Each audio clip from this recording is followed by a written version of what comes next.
Hello साथियों, कैसे हैं आप सभी। मैं विक्रम और फिर से आप सभी साथियों का इस प्लेटफॉर्म पे हार्दिक स्वागत करता हूं। दोस्तों, हमने जो लेंसों की सीरीज चालू कर रखी है उसका ऑलमोस्ट हमने फर्स्ट पार्ट पूरा कर चुके हैं और नेक्स्ट पार्ट की ओर बढ़ रहे हैं। और इस नेक्स्ट पार्ट में भी देखने वाले हम लेंसों से रिलेटिव कुछ परिभाषाएं आती हैं, उन परिभाषाओं को यहाँ डिस्कस करने वाले हैं। तो चलिए दोस्तों, वीडियो को स्टार्ट करते हैं। जैसा कि हमने पहले वाला जो फर्स्ट पार्ट था, इस फर्स्ट पार्ट में हमने जाना था कि जो लेंस होते हैं वो लेंस कितने प्रकार के होते हैं और किस प्रकार की उनकी परिभाषाएं आती हैं, किस प्रकार हम उनको परिभाषित कर सकते हैं। सबसे पहले कहां से, लेंसों से शुरुआत करते हैं कि जो लेंस होते हैं वो लेंस कितने प्रकार के होते हैं। दो प्रकार के होते हैं, एक तो होता है उत्तल लेंस और जो सेकंड होता है वो होता है अवतल लेंस। कौन से वाला होता है, अवतल लेंस होता है। और इनकी परिभाषाओं से रिलेटिव भी मामला हमने फर्स्ट पार्ट में पढ़ चुके हैं। इनकी परिभाषाओं से जो रिलेटिव बातें हैं वो हमने फर्स्ट पार्ट में देख चुके हैं। फिर भी यहाँ से हम दोबारा देखते हैं कि जो उत्तल लेंस होता है, इस उत्तल लेंस को कहा जाता है कॉन्वेक्स लेंस। कौन सा कहा जाता है, कॉन्वेक्स। जबकि जो अवतल लेंस होता है, इस अवतल लेंस को कहा जाता है कॉनकेव लेंस। कौन सा लेंस कहा जाता है, कॉनकेव लेंस कहा जाता है। और यदि इनको डायग्राम के माध्यम से यदि आप समझना चाहते हो कि जो उत्तल लेंस होता है, इस उत्तल लेंस का डायग्राम कुछ इस प्रकार से होता है, जबकि अवतल लेंस का जो डायग्राम होता है, ये अवतल लेंस का डायग्राम होता है कुछ इस प्रकार से होता है। यानी कि हमारे को यहाँ से उत्तल और अवतल की कोई भी परिभाषा रटनी नहीं है। यहाँ से इनके डायग्राम को देखकर ही इन्हीं बातों को समझना है कि जो उत्तल लेंस होता है, इस उत्तल लेंस की परिभाषा हम किस प्रकार से दे सकते हैं और जो अवतल होता है इसको परिभाषित किस प्रकार से किया जा सकता है।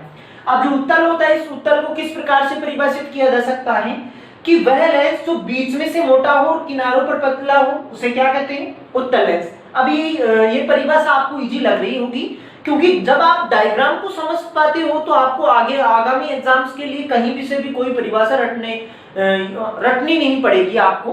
तो उत्तल लेंस कौन सा लेंस होता है, वह लेंस जो बीच में से मोटा और किनारों पर क्या होता हो, पतला होता हो, उसे क्या कहते हैं, उत्तल, या कह पाते हैं कॉन्वेक्स। जबकि अवतल को यदि हम परिभाषित करें तो अवतल को परिभाषित कैसे कर सकते हैं, वह लेंस जो बीच में से पतला और किनारों पर मोटा हो उसे कहते हैं कौन सा, अवतल लेंस। अब जो उत्तल और अवतल होती है, उन उत्तल और अवतल को आगे की बातें पढ़ने से पहले हमें कुछ इनकी परिभाषाएं आती हैं एग्जाम्स में। इनमें कुछ ऐसे पॉइंट होते हैं, वहां से डायरेक्टली एग्जाम्स में परिभाषा छपती है हमारे को, या तो ऊपर हमारे को जो पर्सन होता है, इस पर्सन में परिभाषा देके खालिस्तान छोड़ता है कि इसे क्या कहा जाता है। तो उन सभी परिभाषाओं को देखने वाले हैं। अब किस किस की परिभाषा देखने वाले हैं, हम सबसे पहले देखने वाले हैं, इसमें जो परिभाषा देखने वाले हैं वो है किसकी, प्रकाशिक केंद्र की, प्रकाशिक केंद्र किसे कहा जाता है। नेक्स्ट हम जानने वाले हैं कि जो लेंस होते हैं, लेंसों में मुख्य अक्ष क्या होता है। नेक्स्ट इसकी जो थर्ड परिभाषा देखने वाले हैं वो है मुख्य फोकस की, यानी कि फोकस बिंदु की देखने वाले हैं। नेक्स्ट इसकी जो चौथे नंबर की परिभाषा देखने वाले हैं वो है फोकस दूरी की लेंसों में फोकस दूरी क्या होती है और फोकस दूरी और लेंस की जो क्षमता होती है इसमें किस प्रकार का संबंध होता है। तो वीडियो में आप अंत तक बने रहिएगा, मैं इन सभी बातों को आपको वन बाय वन समझा पाऊं जिससे कि। चलिए नेक्स्ट हम देखने वाले हैं सबसे पहले किसको, प्रकाशिक केंद्र को, कि प्रकाशिक केंद्र क्या होता है।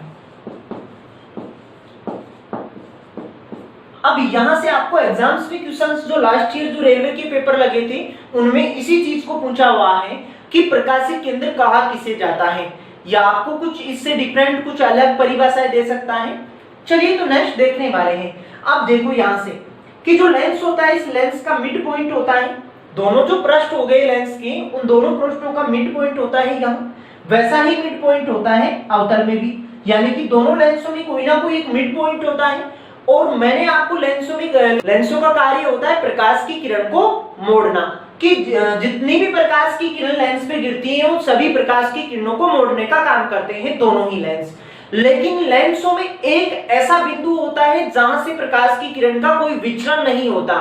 वह बिंदु जहां से प्रकाश की किरण का कोई विचलन नहीं होता, उस बिंदु को कहा जाता है प्रकाशिक केंद्र। क्या कहा जाता है, प्रकाशिक केंद्र। और वो बिंदु होता है ये वाला, यदि हम उत्तल की बात कर रहे हैं तो उत्तल में यहां होता है, और जबकि अवतल की बात कर रहे हैं तो अवतल में यहां होता है। तो आप यहां से समझ पा रहे होंगे कि यदि हमें इसकी परिभाषा लिखनी है तो परिभाषा क्या लिख सकते हैं कि लेंस का वह बिंदु, चाहे वो उत्तल हो चाहे वो अवतल हो, कोई सा भी लेंस हो, लेंस का वह बिंदु जो प्रकाश की किरण का कोई विचलन नहीं कर पाता है। विचलन का अर्थ होता है मुड़ना, कि यहां से जितनी भी प्रकाश की किरण जाएंगी उसका कोई विचलन नहीं होगा, चाहे से हम इसको सीधी निकाल दें, चाहे से इसको हम ऐसे निकाल दें, कैसे भी निकाल दो, और ये दोनों लेंसों में किसी भी प्रकार से कहीं से भी निकाल दो, इस प्रकाश की किरण का यदि इस बिंदु से निकलती है तो इसका कोई विचलन नहीं होता है।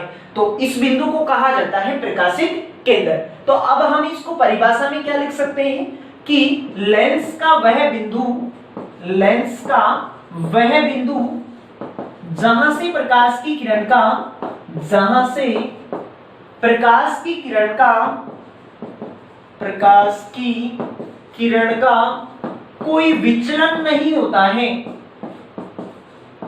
कोई विचलन नहीं होता है, उसे कहा जाता है क्या? प्रकाशित केंद्र।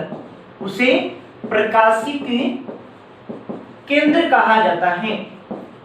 तो आप समझ पाए होंगे यहां से प्रकाशित केंद्र कहा जाता है, तो आप समझ पाए होंगे। दोबारा से मैं आपको बताता हूं यहां से कि लेंस का वह बिंदु जहां से प्रकाश की किरण का कोई विचलन नहीं होता। अब मैंने आपको ये बात क्यों बताई, क्योंकि लेंसों का कार्य होता है क्या? प्रकाश की किरण को मोड़ना। क्या होता है? मोड़ना। लेकिन लेंसों का एक ऐसा बिंदु होता है जहां से प्रकाश की किरण कहीं से भी किसी भी प्रकार से वो मुड़ती नहीं है, उस बिंदु को कहा जाता है कहां? क्या कहा जाता है उसे? उसे कहा जाता है प्रकाशित केंद्र। तो आप अच्छे से नोटबुक में नोट कीजिएगा परिभाषा को कि लेंस का वह बिंदु जहां से प्रकाश की किरण का कोई विचलन नहीं होता है, उसे क्या कहा जाता है? प्रकाशित केंद्र। चलिए नेक्स्ट परिभाषा की ओर बढ़ते हैं। इसकी सेकंड परिभाषा देखने वाले हैं मुख्य अक्ष की, कि लेंसों में मुख्य अक्ष क्या होता है। हमने इन्हीं से रिलेटिव हमें दर्पणों में भी कुछ परिभाषाएं देखी थी। यदि अभी तक आपने दर्पणों वाला पार्ट नहीं देखा है तो डिस्क्रिप्शन बॉक्स में जाके उन सभी पार्टों को भी, दर्पणों से रिलेटिव जो है उनको भी देख सकते हो।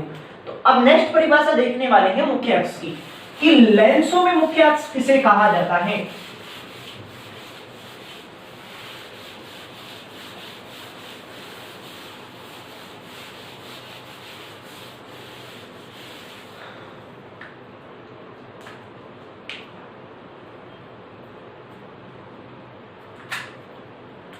लेंसों में मुख्य अक्ष किसे कहा जाता है? सबसे पहले तो हम लेंस बनाते हैं। एक तो लेंस होता है कौन सा? उत्तल, और नेक्स्ट होता है कौन सा? अवतल होता है। अब इस एक पॉइंट को तो जानने लग गए, कौन से वाला? ये वाला, कि इसको क्या कहते हैं? प्रकाशित केंद्र कहते हैं। नेक्स्ट पॉइंट देखने वाले हैं मुख्य अक्ष। तो लेंसों में कितने पृष्ठ होते हैं? 2 पृष्ठ होते हैं, और वो दोनों ही पृष्ठ किसी ना किसी गोले के भाग होते हैं। जैसे कि इधर वाला पृष्ठ रहा होगा तो ऐसा कोई ना कोई गोला रहा होगा, और ये वाला पृष्ठ है, ये वाला पृष्ठ भी किसी ना किसी गोले का भाग रहा होगा, और इन गोलों का कोई ना कोई केंद्र भी रहा होगा, दोनों का कोई ना कोई केंद्र रहा होगा। इन दोनों का जो केंद्र होता है, इस केंद्र को कहते हैं क्या? वक्रता केंद्र कहते हैं।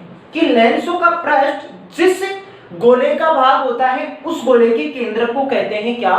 वक्रता केंद्र। अब यहां से मुख्य अक्ष की परिभाषा क्या देनी है कि लेंसों के दोनों पृष्ठों की वक्रता केंद्रों को मिलाने वाली जो सीधी रेखा होती है, इस सीधी रेखा को कहा जाता है क्या? मुख्य अक्ष।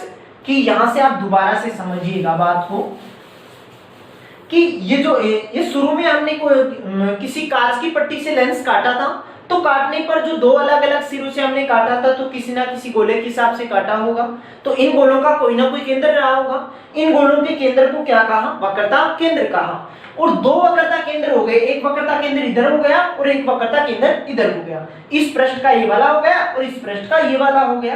तो दोनों पृष्ठों के वक्रता केंद्रों को मिलाने वाली जो सीधी लाइन होती है, इस सीधी लाइन को कहा जाता है क्या? मुख्य अक्ष। क्या कहा जाता है? मुख्य अक्ष। तो परिभाषा क्या लिख सकते हैं कि लेंस के वक्रता केंद्रों को मिलाने वाली सीधी रेखा को मुख्य अक्ष कहा जाता है। ये तो बहुत इजी परिभाषा बन गई है आपके पास। क्या कहा जाता है? मुख्य अक्ष कहा जाता है। तो आप अच्छे से अपनी नोटबुक में नोट किया होगा आपने, उम्मीद करता हूं। तो समझ में भी आया होगा आपको कि दोनों जो पृष्ठ हो गई, दोनों पृष्ठों का कोई ना कोई केंद्र था, उस केंद्र को कहते हैं वक्रता केंद्र। और एक हमारे पास क्या आ गया? प्रकाशिक केंद्र। नेक्स्ट हम जानने लग गए कि मुख्य अक्ष किसे कहते हैं? दोनों वक्रता केंद्रों को मिलाने वाली जो सीधी लाइन होती है, इस सीधी लाइन को कहा जाता है क्या? मुख्य अक्ष। तो चलिए नेक्स्ट परिभाषा की ओर बढ़ते हैं। नेक्स्ट तीसरे नंबर पे परिभाषा देखने वाले हैं मुख्य फोकस की, कि यहां हम कह सकते हैं तीसरे नंबर के पॉइंट को क्या? फोकस बिंदु। फोकस बिंदु। चलिए इसी को भी डिस्कस करते हैं। सबसे पहले हम लेंस की डायग्राम के हिसाब से समझते हैं। तो सबसे पहले हमें क्या बनाना है? चित्र बनाना है। किसी भी लेंस का बनाइएगा। चल अब तक हम समझते आ रहे हैं किससे? उत्तल से। अब हम समझते हैं किससे? इन्हीं परिभाषाओं को किससे? अवतल से समझते हैं। तो हमारे पास ये क्या बन गया? अवतल बन गया। अवतल की परिभाषा जानने लग गए हो। और जो अवतल का जो मिड पॉइंट होता है, इस मिड पॉइंट को कहा जाता है क्या? प्रकाशिक केंद्र कहा जाता है। ऐसे हमने जाना है, प्रकाशिक केंद्र कहते हैं। नेक्स्ट, ये जो दोनों गोले थे, इन दोनों गोलों का कोई ना कोई केंद्र था। यहां से कोई ना कोई केंद्र बिंदु था, इसका भी इधर से कोई ना कोई केंद्र बिंदु था, तो ये इसका केंद्र बिंदु था। और दोनों ही जो केंद्र बिंदु हो गए, जो गोलों का केंद्र हो गया, इनको कहते हैं वक्रता केंद्र। और दोनों वक्रता केंद्रों को मिलाने वाली जो सीधी लाइन होती है, इस सीधी लाइन को क्या कहा जाता है? मुख्य अक्ष। तो इस वाली लाइन को क्या कहते हैं? मुख्य अक्ष कहा जाता है। मुख्य अक्ष कहा जाता है। और ये जो आपको मैं परिभाषा बता रहा हूं, ये डायरेक्टली एग्जाम्स में पूछी जाती है। चाहे आप लास्ट ईयर जो रेलवे के पेपर लगे थे, उनमें से आप पेपर उठा के देखिएगा, वहां से आपको एग्जाम्स में इन परिभाषाओं को परिभाषाएं देखने को मिलेंगी वहां क्वेश्चनों में आपको। तभी मैं आपको ये बता रहा हूं कि कौन सी परिभाषा से किससे रिलेटिव है आप। तो आप बने रहिएगा मेरे साथ। मुख्य अक्ष को जानने लग गए, प्रकाशिक केंद्र को जानने लग गए, और ये जो बिंदु है, इन बिंदुओं को क्या कहते हैं? वक्रता केंद्र कहते हैं। क्या कहते हैं? वक्रता केंद्र कहा जाता है। अब देखिएगा, अब दो चीज को समझिएगा आप। एक तो होता है बिंब और नेक्स्ट होता है प्रतिबिंब। अब ये किसे कहा जाता है? ये कहा जाता है, बिंब तो क्या होती है? ऑब्जेक्ट होती है, वस्तु होती है। लेंस के सामने को जो वस्तु रखी हुई होती है, उस वस्तु को कहा जाता है बिंब। जबकि प्रतिबिंब किसे कहा जाता है? लेंस के सामने से आने वाली प्रकाश की किरणें अपवर्तन के पश्चात जहां एक दूसरे को काटती हैं, उस बिंदु पे बनता है एक चित्र, जिसको कहा जाता है क्या? प्रतिबिंब। तो मैंने यहाँ कोई भी ऑब्जेक्ट रखा, वस्तु रखी, कि मान सपोज किया कि अनंत से कोई भी वस्तु रखी हुई है। अनंत से कोई प्रकाश की किरण किस पे आती है? अवतल जो लेंस हो गया उस पे आती है। एक प्रकाश की किरण आ गई, और ये जो लेंस होता है, ये लेंस प्रकाश की किरण को क्या करता है? फैलाता है। इस प्रकार से फैला दी। उसी प्रकार हमने दूसरी एक प्रकाश की किरण और ली, और वो भी कहां से लेते हैं? अनंत से लेते हैं। तो इस प्रकार अनंत से प्रकाश की किरण एक और आ गई हमारे पास। तो यहां आने के पश्चात ये भी क्या हो जाएगी? फैल जाएगी। ठीक। अब ये दोनों प्रकाश की किरणें मिलेंगी कहां? मिलेंगी जब इनको बैक साइड में हम बढ़ाते हैं, तो हमारे को ये मिलती हुई प्रतीत होती है। कहां? एक बिंदु पर मिलती हुई प्रतीत होती हैं। इस बिंदु को कहा जाता है फोकस बिंदु। क्या कहा जाता है? फोकस बिंदु, जिसे बड़े एफ से लिखा जाता है। अब यहां से आपको परिभाषा क्या बतानी है कि लेंस के सामने से आने वाली प्रकाश की किरणें अपवर्तन के पश्चात जिस बिंदु से निकलती हैं या निकलती हुई प्रतीत होती हैं, उस बिंदु को कहा जाता है क्या? उस बिंदु को कहा जाता है फोकस बिंदु। अब मैंने आपको परिभाषा में क्या बताया? मैंने परिभाषा में बताया कि लेंस के सामने से आने वाली प्रकाश की किरणें अपवर्तन के पश्चात जिस बिंदु से निकलती हुई प्रतीत होती हैं या जिस बिंदु से निकलती हैं। मैंने आपको ये निकलती हुई क्यों बोला? क्योंकि यदि हम उत्तल जो है लेंस, यदि उस उत्तल लेंस में यदि हम देखते हैं कि ये हमारा मुख्य अक्ष हो गया, ये प्रकाशिक केंद्र हो गया, ये वक्रता केंद्र हो गया। अनंत से कोई प्रकाश की किरण आती है, आने के पश्चात इस प्रकार से आ गई, आने के पश्चात ये एक बिंदु से निकलती है।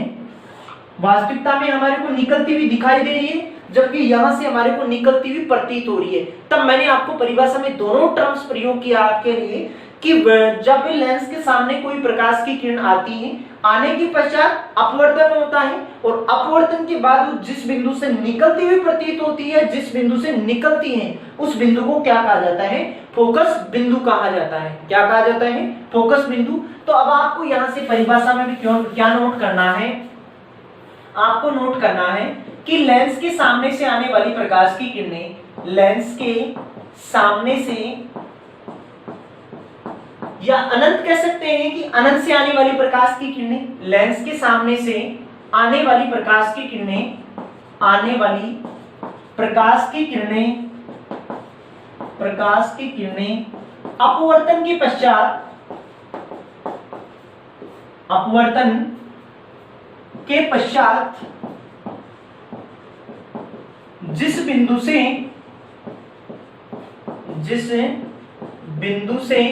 निकलती हैं या निकलती हुई प्रतीत होती हैं, निकलती हुई प्रतीत होती हैं, उसे फोकस बिंदु कहा जाता है। अब आप यहां से समझ पाए होंगे कि फोकस बिंदु किसे कहा जाता है? फोकस बिंदु कहा जाता है। और फोकस बिंदु को किससे नोट किया जाता है? बड़ा जो ऐप आता है उस बड़े ऐप को लिखा जाता है, फोकस बिंदु को नोट किया जाता है। जबकि जो वक्रता केंद्र हो गया, इस वक्रता केंद्र को सी से नोट किया जाता है, और जो प्रकाशी केंद्र हो गया, इस प्रकाशी केंद्र को ओ से नोट किया जाता है। तो आप यहां से क्या क्या समझ पाए? आप यहां से समझ पाए कि प्रकाशी केंद्र किसे कहते हैं। नेक्स्ट आप समझ पाए कि मुख्य अक्ष किसे कहा जाता है, और इनके नेक्स्ट आने वाली जो परिभाषा है आपके सामने जो लिखी हुई है वो आती है कि फोकस बिंदु किसे कहा जाता है। कि लेंस के सामने से या अनंत से आने वाली प्रकाश की किरणें अपवर्तन के पश्चात जिस बिंदु से निकलती हैं, जिस बिंदु से निकलती हुई प्रतीत होती हैं, उस बिंदु को क्या कहा जाता है? फोकस बिंदु कहा जाता है। और फोकस बिंदु को किससे लिखा जाता है? बड़ा जो ऐप आता है उस बड़े ऐप से लिखा जाता है। तो चलिए नेक्स्ट इसके 4 नंबर की परिभाषा भी डिस्कस करते हैं हम यहीं से। जो चौथे नंबर की परिभाषा आती है वो आती है फोकस दूरी। क्या आती है? चौथे नंबर की जो परिभाषा बनती है वो बनती है फोकस दूरी। और ये एग्जाम्स के पॉइंट ऑफ व्यू से बहुत इंपॉर्टेंट है, क्योंकि यहाँ से हमारे को कुछ समीकरण भी पूछे जाते हैं। उन समीकरणों को भी हम डिस्कस करने वाले हैं यहीं से।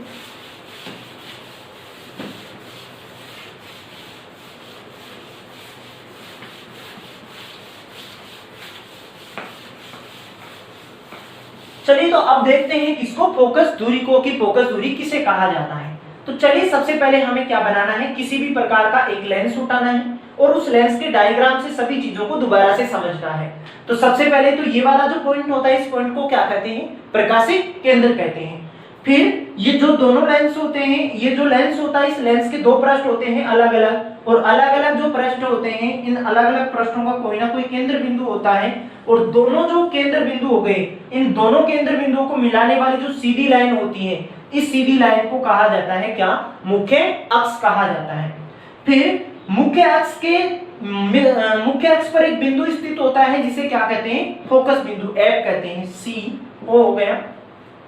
अब ये जो एफ होता है, ये एफ होता है यहां से यहां तक की जो दूरी होती है, इस दूरी के हाफ पर स्थित होता है। यानी कि यहां से यहां तक की दूरी क्या है? त्रिज्या है। त्रिज्या कैसे है?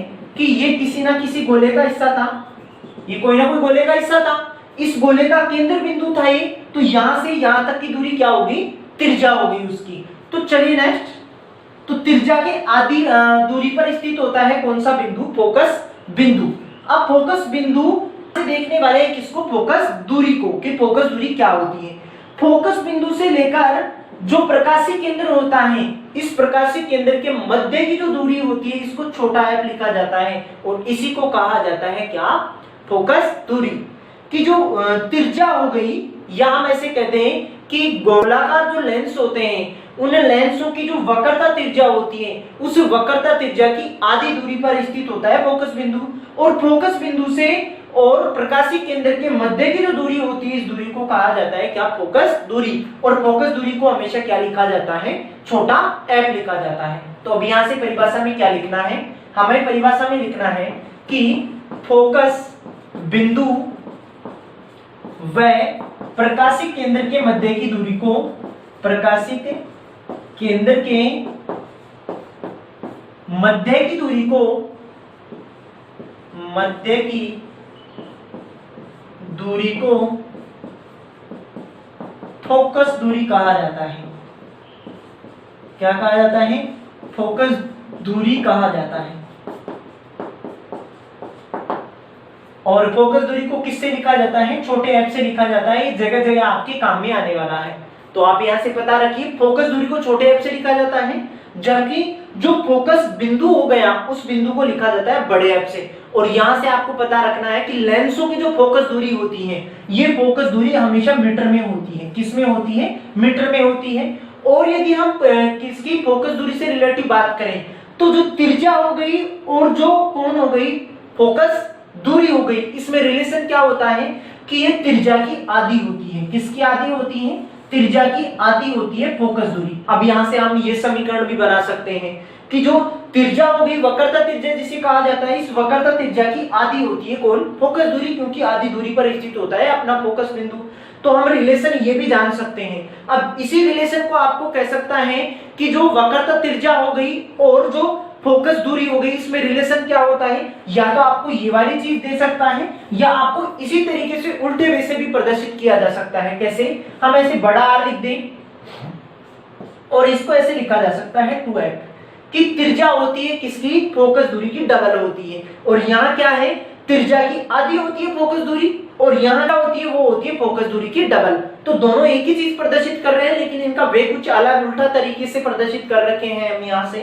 तो आप दोनों ही विषय को सीखिएगा कि त्रिज्या को जब आधा कर देते हैं तो फोकस दूरी आ जाती है, या फोकस दूरी को डबल कर दें तो हमारे पास कौन सी त्रिज्या आ जाती है? वक्रता त्रिज्या। और वक्रता त्रिज्या कौन सी है? यहाँ से यहाँ तक की जो दूरी है इसको कहते हैं वक्रता त्रिज्या। तो आप समझ पाए होंगे यहाँ से। चलिए एक इंपॉर्टेंट पॉइंट और पढ़ते हैं हम इसको, कि जो लेंसों का कार्य होता है, लेंसों का कार्य क्या होता है। तो चलिए नेक्स्ट, आप अंत तक वीडियो भी बने रहिएगा, आपको कुछ और भी नई बातें सिखाने वाला हूं।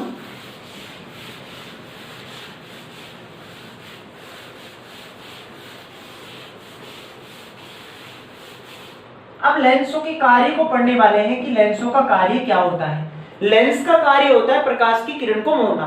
वो कोई सा ही लेंस हो आपके पास, उत्तल लेंस हो चाहे से अवतल लेंस हो, दोनों ही लेंस प्रकाश की किरण को मोड़ने का काम करते हैं। लेकिन अब यहां से हमें फर्स्ट लाइन में तो क्या लिखना है कि लेंस प्रकाश की किरण को मोड़ने का काम करते हैं। लेंस प्रकाश की किरण को मोड़ने का काम करते हैं, मोड़ने का कार्य करते हैं। क्या करते हैं? प्रकाश की किरण को मोड़ने का कार्य करते हैं। लेकिन नेक्स्ट पॉइंट को आप देखिएगा, थोड़ा समझिएगा आप, ये एग्जाम्स के पॉइंट ऑफ व्यू से इंपॉर्टेंट है। यहां से आपको कुछ समीकरण भी एग्जाम्स में जो लास्ट ईयर रेलवे के पेपर लगे हैं कुछ, वहां से आपको यहां से समीकरण भी देखने को मिले हैं। तो आप यदि इस लाइन को जो मैं आपको आगे पढ़ाने जा रहा हूं, इस लाइन को थोड़ा यदि आप पेशेंस से देखोगे तो आप वो समीकरण जो आते हैं एग्जाम्स में वो भी आप आसानी से कर पाओगे। तो चलिए नेक्स्ट क्या देखने वाले हैं कि जो लेंस प्रकाश की किरण को जितना अधिक मोड़ता है उसकी क्षमता भी उतनी ही अधिक होती है। जो लेंस प्रकाश की किरण को जितना अधिक मोड़ता है, जितना अधिक मोड़ता है उसकी क्षमता भी उतनी ही अधिक होती है। यानी कि जिस लेंस की क्षमता अधिक होगी वो प्रकाश की किरण को उतना ही ज्यादा मोड़ेगा।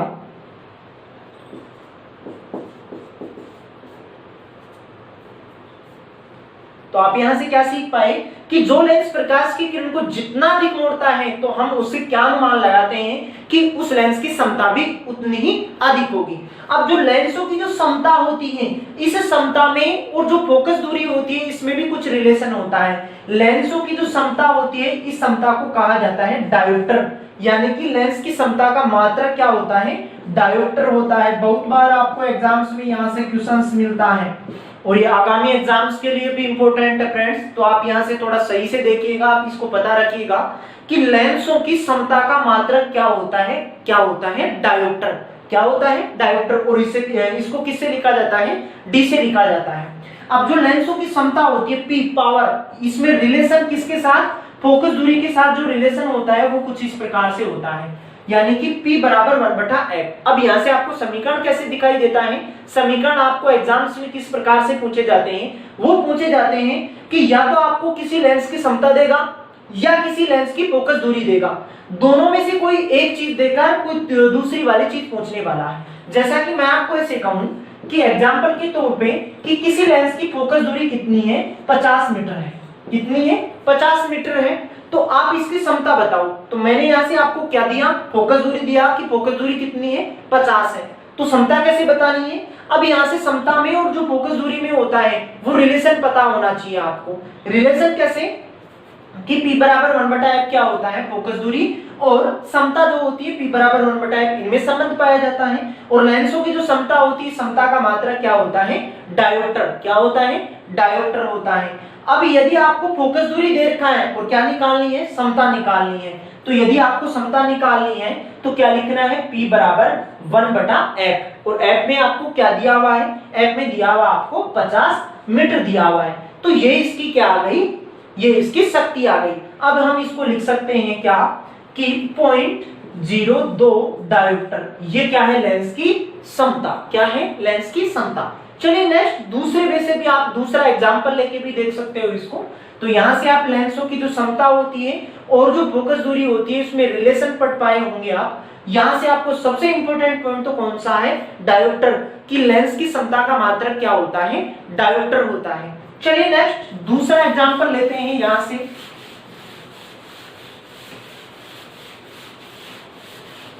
यहां से एग्जाम्स में भी क्वेश्चंस पुटअप होते हैं बहुत ज्यादा, कि मैंने आपको ऐसे कहा कि एग्जाम्पल ले रहे हैं हम, तो मैंने आपको ऐसे कहा कि किसी लेंस की फोकस जो दूरी होती है, छोटा है, फोकस दूरी कितनी है, फोकस दूरी है 100 मीटर। क्या है, 100 मीटर, या मैं ऐसे कह दूं 10 मीटर है। चलिए आप 10 मीटर के हिसाब से देखिएगा कि किसी लेंस की फोकस दूरी कितनी है, 10 मीटर। आप मेरे को इसकी क्षमता बताओ, P पावर बताओ। तब आपको रिलेशन पता होना चाहिए, P बराबर 1 क्या होता है, f होता है। आपको क्या दे रखा है, f निकालना, क्या है, P निकालना है। अब जैसे कि यहाँ से आपको f निकालना होता है तो f को इधर लाते और 1/p, कुछ इस प्रकार से करते हैं हम। यानी कि हमें f निकालना है तो कुछ इस प्रकार से लिखना है, और p निकालना है तो कुछ इस प्रकार से निकालना है। p क्या है, क्षमता है, जिसका मात्रक क्या होता है, डायोप्टर। जबकि यहाँ से आपको उदाहरण में क्या दे रखा है, फोकस दूरी दे रखा है, तब यहाँ से हम लिखते p बराबर 1/10। अब यहाँ से आपको ध्यान क्या रखना है, ध्यान रखना है कि फोकस दूरी हमेशा मीटर में आने वाली है। कभी भी सेंटीमीटर में हो तो उसको पहले मीटर में बदलिएगा आप, तभी आपका क्वेश्चन सही हो पाएगा। तो p बराबर 1/10। तो अब इसको हम क्या लिख सकते हैं, 0.1 डायोप्टर। ये क्या आ गई, लेंस की क्षमता होगी। अब आप इस प्रकार से जो क्षमता होती है और जो फोकस दूरी होती है, दोनों से जो उदाहरण एग्जाम्स में पूछे जाते हैं उन दोनों को आप सही कर सकते हो। इसी प्रकार वीडियो में आप एंड तक बने होंगे तो सभी चीजें आपको उम्मीद करता हूं समझ में आई होंगी 1 by 1। इसी प्रकार मैं आपके लिए नेक्स्ट वीडियो में फिर से मुलाकात करने वाला हूं और इनसे रिलेटिव कुछ इंपॉर्टेंट पॉइंट और बचे हुए हैं, उनको सभी को डिस्कस करने वाले हैं नेक्स्ट पार्ट में। तो चलिए दोस्तों, नेक्स्ट पार्ट तक हम इंतजार करते हैं। तब तक के लिए आप अपना ख्याल बनाए रखिएगा। धन्यवाद।